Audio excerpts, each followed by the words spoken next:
Alam niyo mga kapatid, laos na yung style ng mga tulpo na yan. Hindi na po karapat-dapat yan.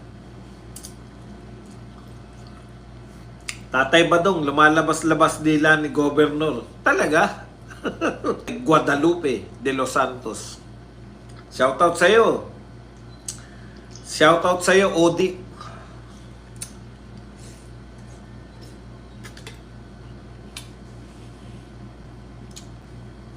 Boss, meron yatang naging desisyon ng SC na hindi basta-basta tatanggalin ng isang user na public worker. At ang desisyon ay hindi yata pwedeng piliting magpa-drug test. Nakalimutan ko lang. Opo, totoo po yun. Totoo po yun na kung meron mang ganyan, pwede naman niya, may karapatan po yung mga user. Pero hindi po sa magkusa na lang kayo kasi ang pinaglalaban namin mga Duterte, anti-drugs kami.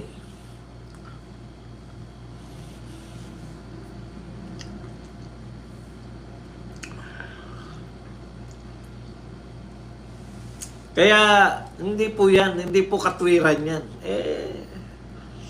Stop mo yan, tapos anti-drugs tayo, anti-drugs. Kaya kami sumusuporta sa mga Duterte, akala namin, naniniwala kayo. Hindi po ikakatwiran.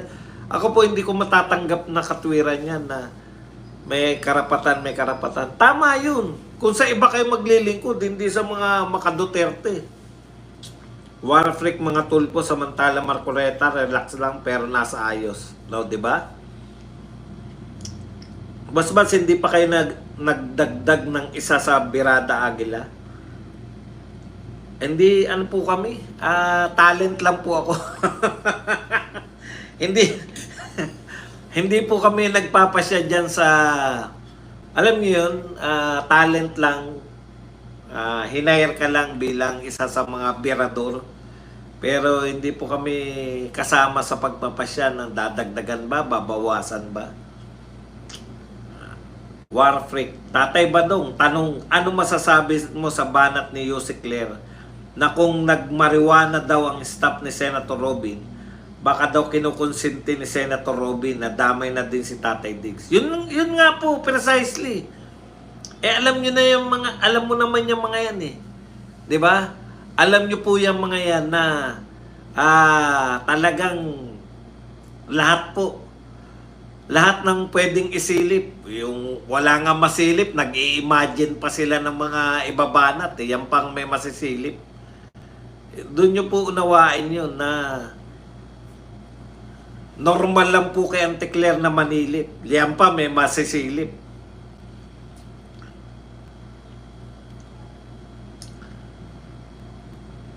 Kaya hindi yata tinanggal pa yung asawa ni Tangko na umaming gumagamit sa droga bago mamatay yung asawa niya sa overdose, boss Bans. Ay, hindi po ano yun.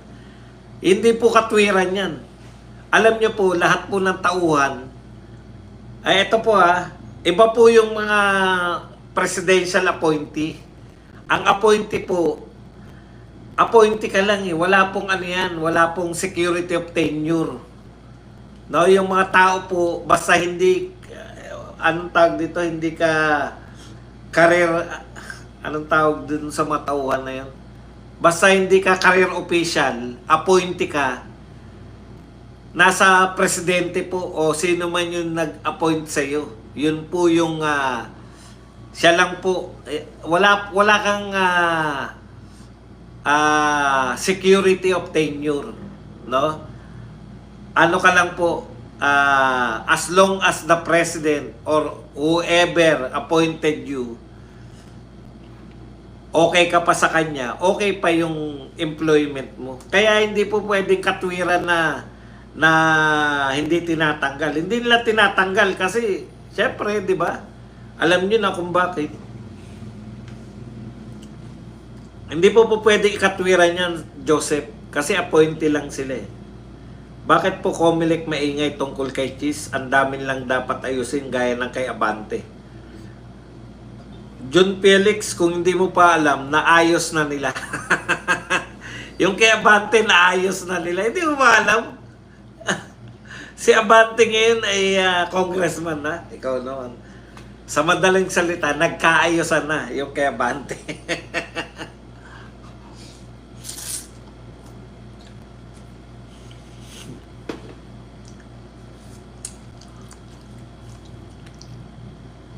Kung nag-iingay sila kay Chis, obvious, very obvious, na parte sila. Di ba? Tatay Badong, lahat ng karumal-dumal na mangyari sa Pilipinas, kasalanan ng Tatay Diggs, mga siraulo na sila. Yan na lang talaga masasabi natin eh. Good afternoon, Kuya Bads. Aba, umabot ako sa live. Maulan na hapon po sa lahat. Totoo ba na pinag-utos na ng SC sa Senate na hindi dadalo si Alice Go sa Senate? Ano? Hindi ko po naintindihan. Na hindi na dadalo si Alice Go sa Senate. Iba po ang balita po kay Alice Go. Yung anong tawag doon? Pinanghawakan ng Supreme Court kasi nagsampay yata sila Alice Go sa Supreme Court eh, na deklarang illegal yung pagiging yung pag-contempt kay Alice Go. So umayon po yung Supreme Court na meron pong karapatan, may kapangyarihan po for contempt yung Senado. Yun yung pagkakabalita ko.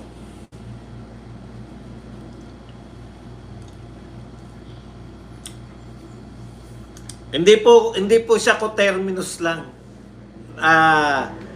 Tama po na coterminous, tama rin 'yon. Pero ibig sabihin, pwedeng mas maaga pa yung pagkatatanggal mo kung ayaw ka na ng pangulo. Ayan. Kaya hindi po sila sakop dun sa mga batas ng security of tenure. Yung security of tenure po, halimbawa, bigay ko na lang alam ko, halimbawa, principal ka. Naging principal ka naman, hindi naman dahil inappoint ka ng Pangulo. Naging principal ka dahil pumasa ka sa principalship. Tapos, ayun, na-promote ka na na-promote hanggang naipasa mo yung principalship. O secured ka sa principal. Pera na lang kung magkakaroon ka ng kaso. Pero hanggat wala kang kaso, walang makakatanggal sa'yo sa principalship kasi sa pagiging principal. Kasi pinasa mo eh. Para abogado, di ba? Pumasa siya ng board eh. Unless na gumawa ka na, sabihan mo si Raisa Robles na yung aso ay madidisbar ka.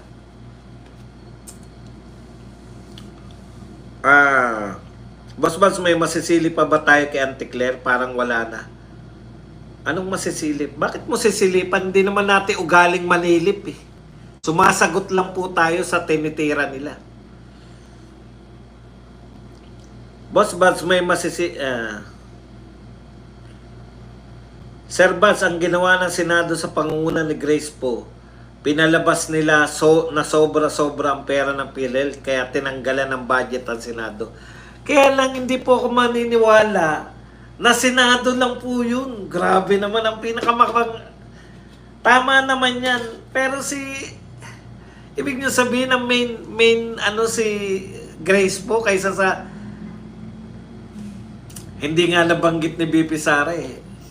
Pakinggan nyo po si BP Sara. Ang tunay na may control ng budget ng Pilipinas ay si Martin at si Saldico. Si BP Sara po yung nagsalita eh. Eto pong mga to, ibig nyo sabihin, mas makapangyarihan si Grace po sa pagbabudget kaysa kay Martin tsaka kay Saldico. Hindi po yan.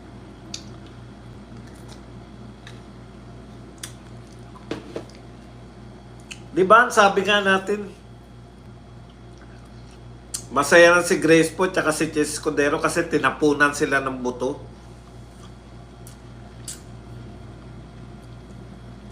Boss Buds, may masisili pa ba tayo kaya? Kung ganun, Boss Buds, ay walang karapatan magsabi si Auntie Claire para sa staff ni Robin. Wala po talagang karapatan dahil Senado, hindi po sakop yan ng executive. Lahat po yan paninira ni Anticler. Alam niyo naman, basta may kaugnayan po sa Duterte, yan po ay paninira. Tatay Badong, ibig mo sabihin, kapag pumasok na si Asong George, masisilat na si SP Cheese? Tignan po natin, hindi po ako manghuhula eh. Tignan po natin kung hanggang saan yung... Kasi ganyan po nila sinimulan si BP Sara eh. 11 days? Grabe naman. Tapos napunta na hindi po nila tinantanan. Tignan natin kung tatantanan ba nila o hindi si Chis Escudero. Noon kay Tatay Digong na war on drugs, pinatawag niya sa palasyo yung LGU at diretso na sinabi na aksyonan ng problema paglabas pa nga ng drug list kasama yung mga ilang mayors. Dapat ganun. Correct. Nakakatakot po kasi kalaban yung mga contractor, maraming pera yung mga yan, di ba? So, kinukonsinti din ni FL at BBM na self-confess na cocaine user sina Dina Tantoco na social sect nila. O, nasagot mo na yung tanong mo. Kung hindi pa tinatanggal, hindi ko alam kung tinanggal na o hindi. Kung nariyan pa rin yan, yun nga ang tawag doon. Ano ba tawag mo ron? Kasi hindi po nila nakikita na may mali. Tayong mga Duterte lang po ang nakakakita na mali ang pagdodroga. Di ba? Orientation yan eh. Paano mo tatanggalin yung tao kung wala ka naman nakikitang kasalanan? Kaya yan po yung problema, no? Lantad na lantad po yung values.